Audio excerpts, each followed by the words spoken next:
اعوذ باللہ من الشیطان الرجیم بسم اللہ الرحمن الرحیم وهو القاهر فوق عباده ويرسل عليكم حفظه حتى إذا جاء أحدكم الموت توفته رسلنا وهم لا يفرطون۔ اور وہی اپنے بندوں پر غالب ہے اور وہ تم پر نگہبان فرشتے بھیجتا ہے یہاں تک کہ جب تم میں سے کسی کو موت آتی ہے تو ہمارے بھیجے ہوئے فرشتے اس کی روح قبض کرتے ہیں اور وہ ہمارے حکم میں کوتاہی نہیں کرتے۔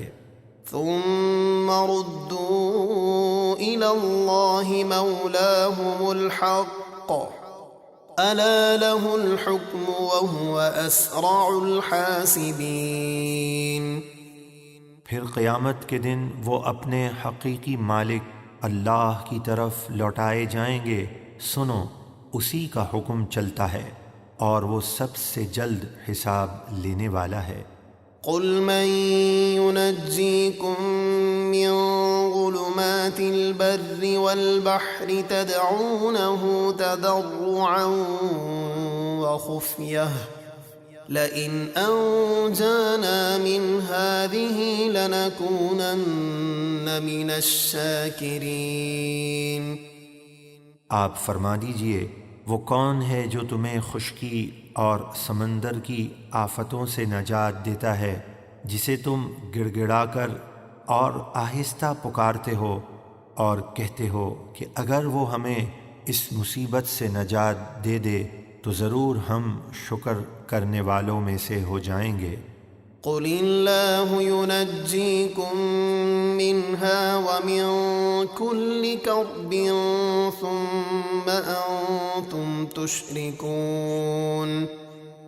آپ فرما دیجئے اللہ ہی تمہیں اس مصیبت سے اور ہر سختی سے بچاتا ہے، پھر بھی تم بتوں کو اس کا شریک ٹھہراتے ہو۔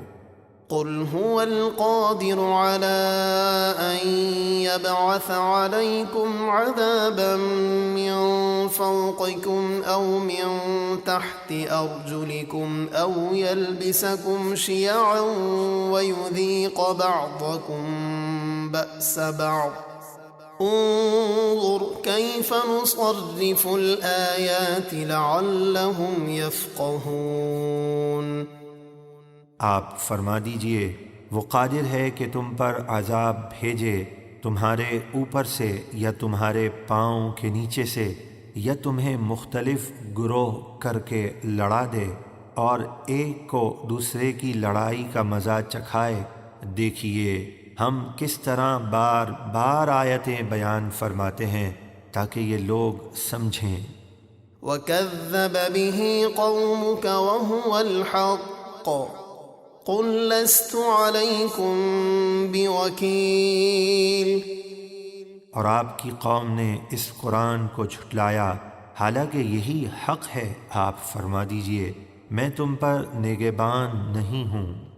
لِكُلِّ نَبَإٍ مُسْتَقَرٌّ وَسَوْفَ تَعْلَمُونَ۔ ہر خبر کے پورا ہونے کا ایک وقت مقرر ہے، عنقریب تم جان جاؤ گے۔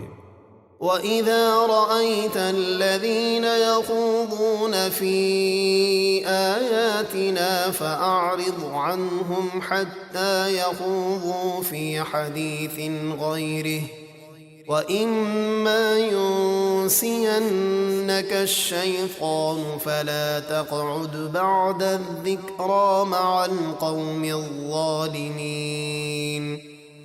اور اے سننے والے جب تو ان لوگوں کو دیکھے جو ہماری آیتوں میں بیہودہ گفتگو کرتے ہیں تو ان سے منہ پھیر لے یہاں تک کہ وہ کسی دوسری بات میں مشغول ہو جائیں، اور اگر کہیں شیطان تجھے یہ بات بھلا دے تو یاد آنے کے بعد ظالموں کے ساتھ نہ بیٹھ۔ وَمَا عَلَى الَّذِينَ يَتَّقُونَ مِنْ حِسَابِهِمْ مِنْ شَيْءٍ ولكن ذكرى لعلهم يتقون۔ اور پرہیزگاروں پر ان گمراہوں کے حساب سے کچھ نہیں، یعنی گمراہ لوگوں کی گمراہی کا حساب انہی سے لیا جائے گا، نہ کہ پرہیزگاروں سے، لیکن پرہیزگاروں کے ذمے نصیحت کرنا ہے تاکہ وہ باز آ جائیں۔ وَذَرِ الَّذِينَ اتَّخَذُوا دِينَهُمْ لَعِبًا وَلَهْوًا وَغَرَّتْهُمُ الْحَيَاةُ الدُّنْيَا وَذَكِّرْ بِهِ أَن تُبْسَلَ نَفْسٌ بِمَا كَسَبَتْ لَيْسَ لَهَا مِن دُونِ اللَّهِ وَلِيٌّ وَلَا شَفِيعٌ وَإِن تَعْدِلْ كُلَّ عَدْلٍ لَا يُؤْخَذْ مِنْهَا أُولَئِكَ الَّذِينَ أُبْسِلُوا بِمَا كَسَبُوا لَهُمْ شَرَابٌ مِّنْ حَمِيمٍ وَعَذَابٌ أَلِيمٌ بِمَا كَانُوا يَكْفُرُونَ۔ اور اے سننے والے، ان لوگوں کو چھوڑ دے جنہوں نے اپنے دین کو کھیل تماشا بنا لیا اور دنیا کی زندگی نے انہیں دھوکے میں ڈال دیا، اور انہیں قرآن کے ذریعے نصیحت کر تاکہ کوئی شخص اپنی بدعملی کی وجہ سے ہلاک نہ ہو جائے، اور اللہ کے سوا نہ اس کا کوئی حمایتی ہو اور نہ سفارشی، اور اگر وہ اپنی رہائی کے لیے ہر قسم کا معاوضہ دے تو اس سے نہ لیا جائے۔